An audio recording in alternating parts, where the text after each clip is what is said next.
It has been 3 months since they drafted him, and the Golden State Warriors still have yet to sign their 7-footer Quinton Post to any kind of contract. What makes matters worse is that despite having one slot remaining, they are unable to sign him or anyone else to their 15-man roster because they do not have enough money available. This could potentially cause the Warriors to lose their only floor-spacing big man. Hey, what's happening, everyone? This is Swish Culture. It has been about 3 months since the 2024 NBA draft, and the Warriors have used up all but just under $1 million of their cap space, as well as all of their two-way contract spots without signing Quinton Post. Those contracts have all gone to Pat Spencer, Reese Beekman, and Daquan Plowden, 3 players that played for the Warriors during the Summer League. So, who are these players and how did they get ahead of Quinton Post? Considering that the Warriors drafted Post, you'd think he would be their first priority in getting a contract. Apparently not. So, with no available slots remaining, there's only one option left. Watch the entire video to find out what that option is and why the Warriors did this in the first place. But before you do that, be sure to like the video and subscribe to Swish Culture for the most analytical and entertaining NBA content on the planet. Now get ready. You're about to get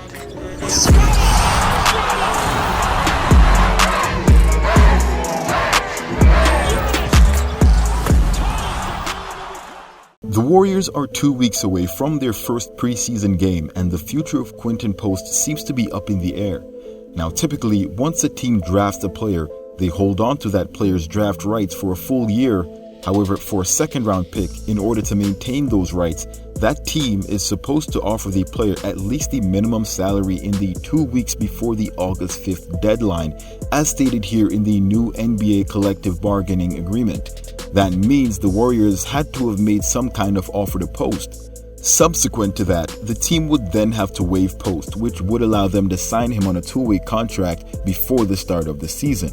I have not heard any news about him being offered a minimum salary or being waived, so I'll have to assume this was done behind the scenes, seeing as there is nothing else preventing Quinton Post from being a rookie free agent starting August 5th. Now, it wasn't announced until July 6th of this year that the Warriors had acquired Post's draft rights, even though it was agreed upon during the 2024 NBA draft in principle. Even prior to him being drafted, it was more than likely agreed upon for Post to be on a 2-way contract since then. This opens the door for a lot of backdoor agreements to ensure they're keeping within the NBA rules, although at this point, I'm just making that assumption. One of the major reasons is something I reported on before, which is the fact that the Warriors made a cash offer for a trade, which hard-capped them at the first apron of $178.1 million, and currently, with just 14 players on the 15-man roster, they're less than $1 million under the cap. No guaranteed contract falls below this amount, so whether they want to or not, Post isn't able to sign more than a 2-way contract this season. But with the 3 2-way slots already taken, the only option remaining is to pit Quinton Post up against these 3 players, and at least one 2-way contract will have to be rescinded. I decided to have a look at all 3 to see if I could figure out who's likely to stay and who's likely to be waived in the next few days, because there's no way the Warriors give up a 7-footer shooting over 40% from the 3-point line and north of 80% from the free throw line for a smaller guard. First up is 23-year-old Reese Beekman. For starters, Beekman is a 4-year college player out of UVA who went undrafted this season. Considering the Warriors had the option to draft him and instead selected Post, I'd like to think Post is a higher priority than Beekman. But this doesn't mean he'll get cut for Post. As a 6'3" guard, you might consider that he's lacking in size. Add that to the fact that he only shot 31% from 3 in his senior year, things aren't looking very promising for Beekman. So what do you do with a 6'3" guard that can't shoot? Do what the Warriors did and give him a 2-way contract to get some more time to evaluate him exclusively, except he only played 2 games during the Summer League before the Warriors shut him down. No word on why he was shut down, but it could be due to injury. So, not a whole lot of data there. But if we go back to his senior year, we see that he also averaged over 6 assists per game, even getting a win over Boston College, who was featuring Quinton Post back in March of this year.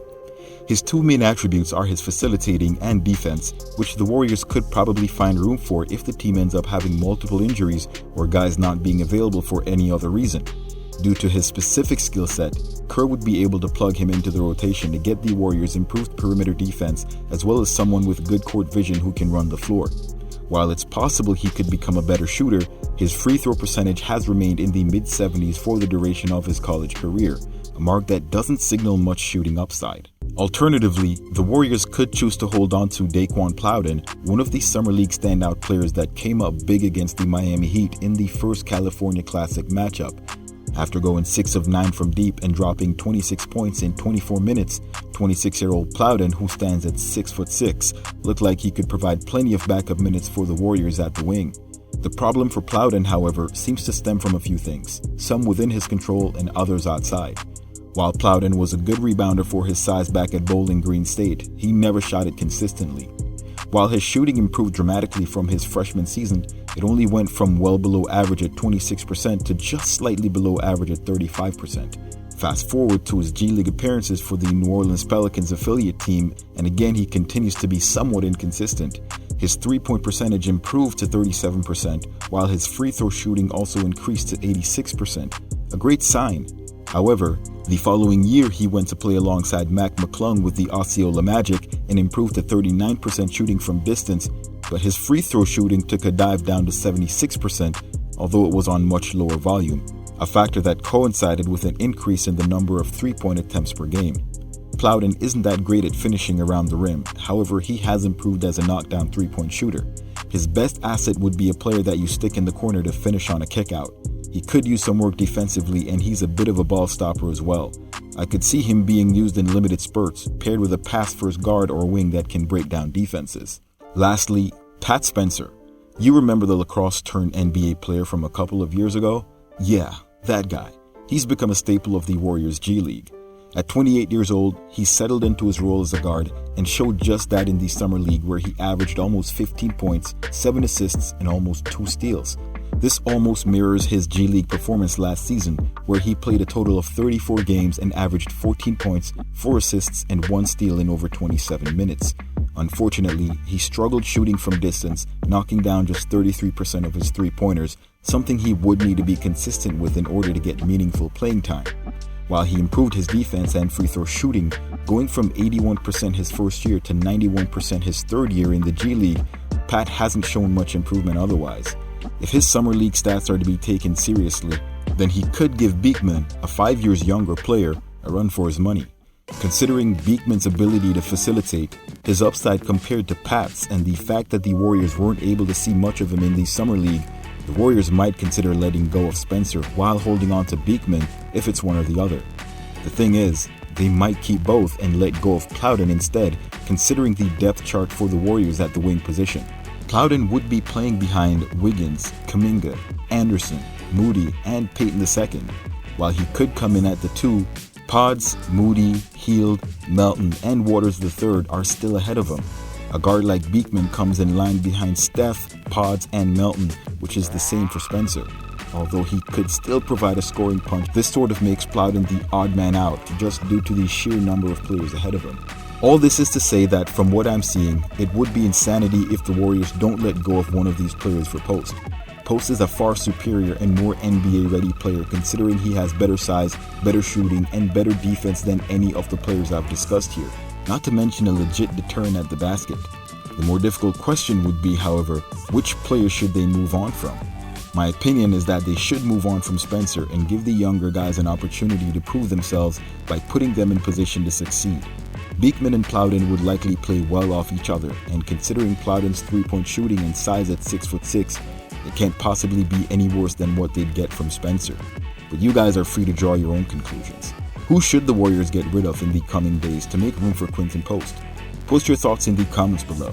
Before that, however, don't forget to like the video, subscribe to the channel, and turn on all your notifications so you don't miss any of my latest uploads.